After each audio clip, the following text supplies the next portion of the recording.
甜腻的客家柿饼很受大家欢迎，不过您知道吗？柿子皮也有作用，经过了提炼，它可以做成染料。今天感动时刻，我们要带您到新埔看一看知名的柿染工艺。其实提到了这柿染工艺，这是柿染协会发想的文创产业。原来呢，只是为了要提高柿饼的附加价值，没有想到柿染绽放的质朴魅力，结合了生活用品，很受青睐。有包包，有衣服，各种不同的商品都有，让游客很惊艳。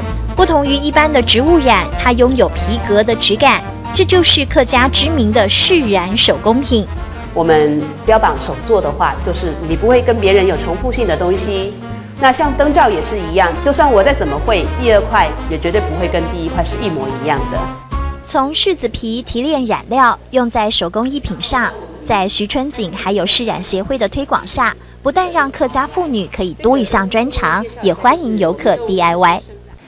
然后一人笔呢会有3支不一样的，挑选已经做好的图案就能开始体验了。用柿子皮做染料，透过染色媒介就有不同的色调。本机系的薄薄，来等一下印刷出来图案是不是都这样？能够自己决定深浅，还有渐层，半个小时成品就能出炉。是好嘞哈，好，现在可以讲喽。好，来，1、2、3先开，哇，都这样。用柿染打造文创商品，柿染协会为什么会有这样的点子呢？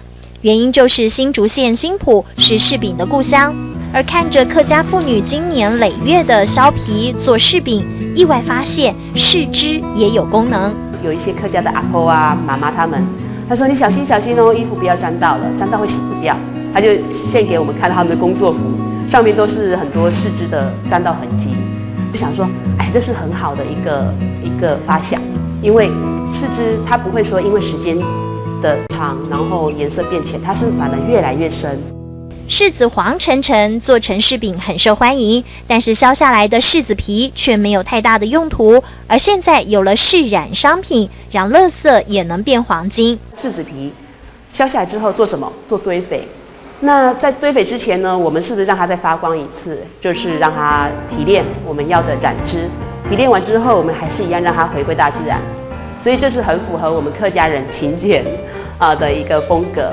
本来只是想要提高柿饼的附加价值，没想到柿染工艺也成为客家精神的代表作之一。柿染出来颜色也是很符合我们客家人的一个精神，就是应景，就是比较内敛古朴。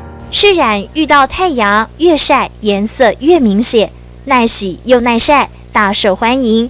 柿染协会希望靠着社区妈妈的巧手推广客家文创商品，也期盼未来有机会把客家的柿染艺术推上国际舞台。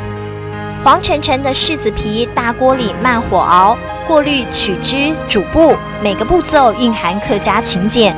暖暖的阳光洗礼后，茶褐到灰黑的大地色，赋予柿染质朴的闪耀，晕染一段感动时刻。